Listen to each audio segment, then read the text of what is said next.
Salam sehat buat kita semua. Perkenalkan, kami peserta Latsar CPNS Kementerian Kesehatan, gelombang 1, Angkatan 3, kelompok 1. Saya sendiri, Helmina Brostin Munte, memperkenalkan diri sebagai interviewer yang mengangkat materi podcast kampanye kita saat ini tentang wawasan kebangsaan dalam menghadapi era COVID-19.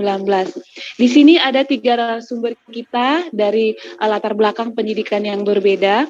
Pertama, kita perkenalkan dulu Mbak Elsa, boleh diperkenalkan nama dan asal institusi maupun satuan kerjanya, Mbak? Hai, halo semuanya. Saya Elsa Noftalina. Instansi saya yaitu di Poltekkes Kemenkes Pontianak.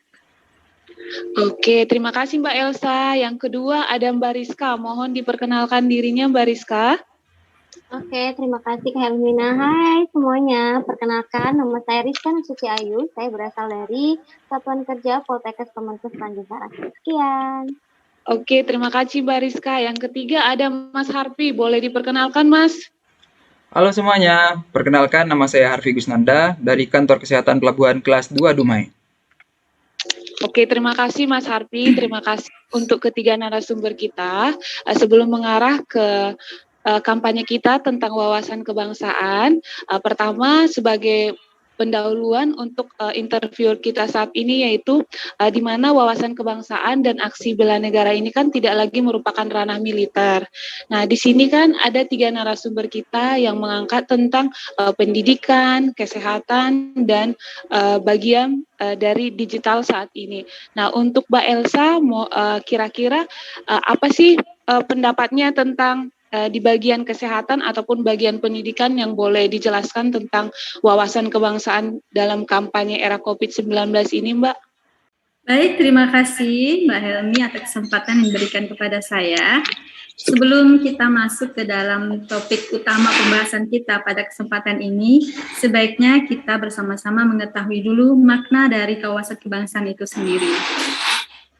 Wawasan kebangsaan adalah cara pandang bangsa Indonesia dalam rangka mengelola kehidupan berbangsa dan bernegara yang dilandasi oleh jati diri bangsa kita yang bersumber dari Pancasila, Undang-Undang Dasar Negara Republik Indonesia tahun 1945, Negara Kesatuan Republik Indonesia, dan Bhinneka Tunggal Ika, guna memecahkan berbagai persoalan yang dihadapi bangsa dan negara demi mencapai masyarakat yang aman, adil, makmur, dan sejahtera.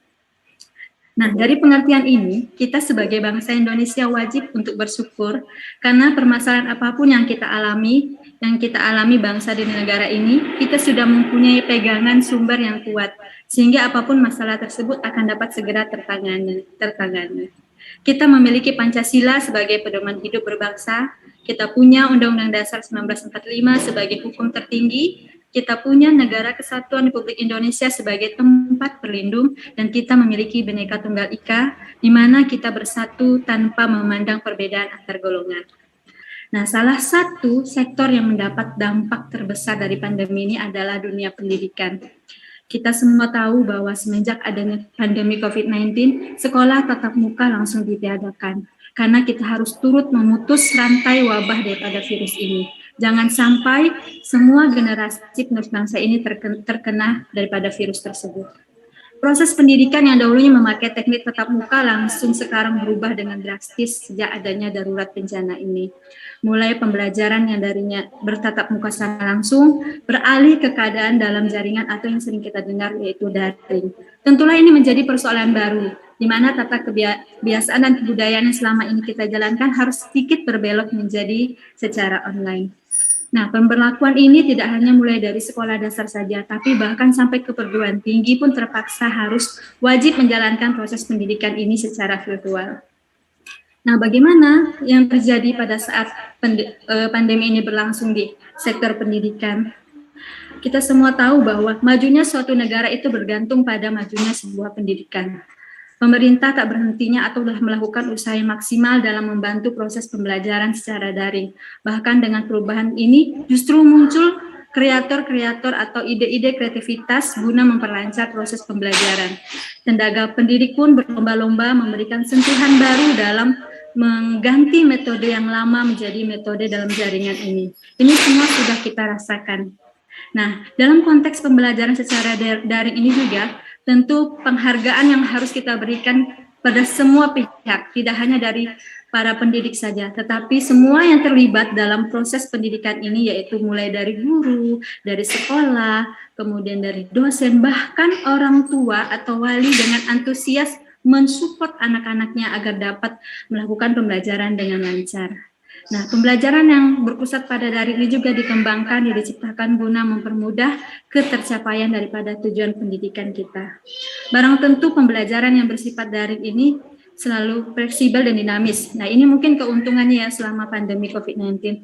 Tapi tidak juga ini menjadi suatu fenomena yang baru, yang menarik juga. Tapi justru mungkin ada berbagai sektor atau faktor-faktor yang mendapat suatu masalah akibat dari perubahan yang terjadi secara drastis ini, yaitu dengan misalnya tidak semuanya atau situasi Indonesia yang memiliki ribuan pulau, bagaimana teknologi yang kita gunakan menggunakan online ini, menggunakan gadget, menggunakan komputer ini atau akses internet, tidak semua dapat dijangkau oleh daerah-daerah terpencil. Nah, bagaimana bangsa Indonesia menyikapi hal ini? Kita lihat berbagai macam media banyak menyatakan bahwa banyak timbul ide-ide secara digital. Tapi bagaimana dengan bagian terpelosok? Itu tidak menyurutkan kita sebagai bangsa Indonesia untuk terus menggali suatu kreativitas agar suatu tujuan pembelajaran dapat tercapai. Nah, kerjasama inilah yang dimiliki oleh bangsa Indonesia. Ini yang harus kita apresiasikan setinggi-tingginya.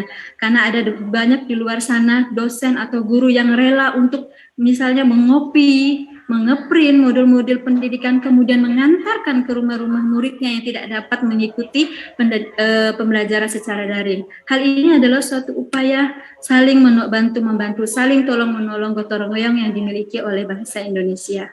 Ini adalah soal guru maupun dosen yang melakukan hal tersebut sangat memikirkan bagaimana pembelajaran yang sesuai dengan kondisi rakyatnya, kondisi mahasiswa atau siswanya. Semua ini membuktikan bahwa bangsa Indonesia bahu-membahu kerjasama menerapkan nilai-nilai Pancasila, yaitu persatuan Indonesia yang memiliki arti bahwa sebagai rakyat Indonesia kita harus bersatu walaupun berbeda-beda. Dengan menerapkan persatuan yang terasa berat akan menjadi terasa ringan. Pandemi ini dapat kita kalahkan dengan cara kita bersatu untuk melawannya, serta tanamkan juga Undang-Undang Dasar 1945 dalam implementasi kehidupan kita. Hal ini demi mencapai tujuan nasional kita, yaitu mencerdaskan kehidupan bangsa. Demikian Mbak penjelasan yang dapat saya sampaikan. Terima kasih Mbak Elsa atas pemaparannya. Semoga materi yang Mbak paparkan mendeskripsikan bagaimana seorang ASN yang smart dengan adanya kampanye wawasan kebangsaan dalam menghadapi era COVID-19. Nah, untuk pemateri yang kedua, ada Mbak Rizka. Mbak Rizka kan latar belakang pendidikannya juga sangat fleksibel di samping adanya latar belakang pendidikan dalam dunia kesehatan. Kurang lebih Bariska mohon dipaparkan bagaimana sih kampanye, salah satu kampanye kita dalam menghadapi era COVID-19 khususnya di bidang kesehatan, Mbak. Terima kasih.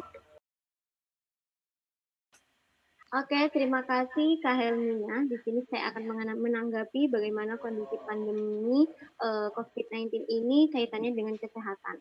Nah, selain kita mengaitkan dengan kesehatan, kita juga harus melatar belakangi wawasan kebangsaan kita untuk menghadapi kondisi pandemi ini.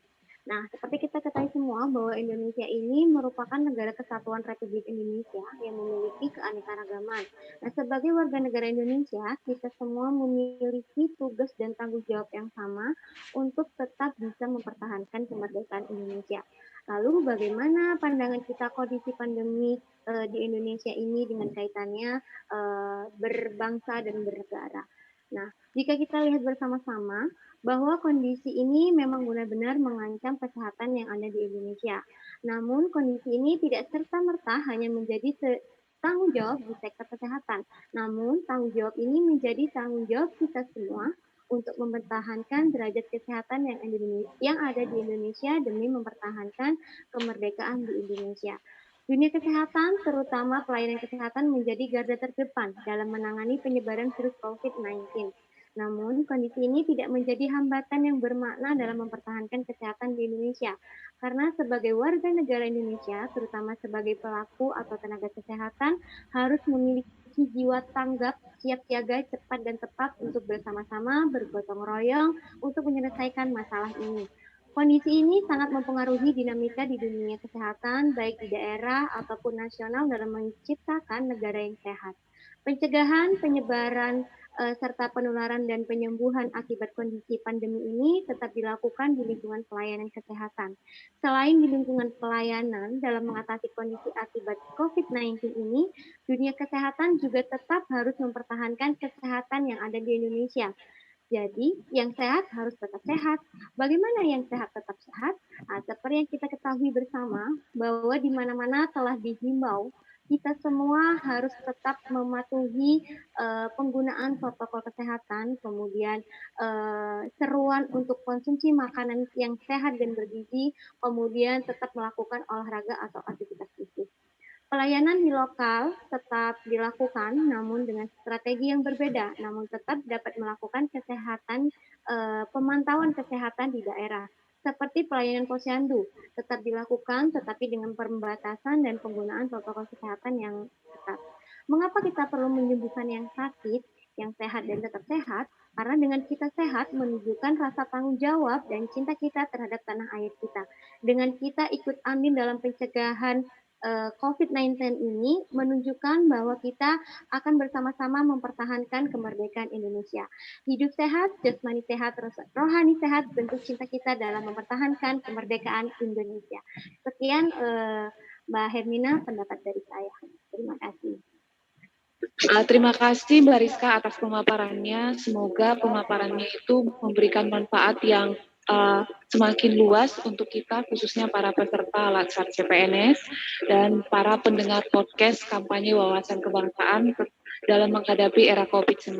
Nah, untuk yang ketiga, kita ada narasumber kita yang ketiga, khususnya Mas Harfi nih.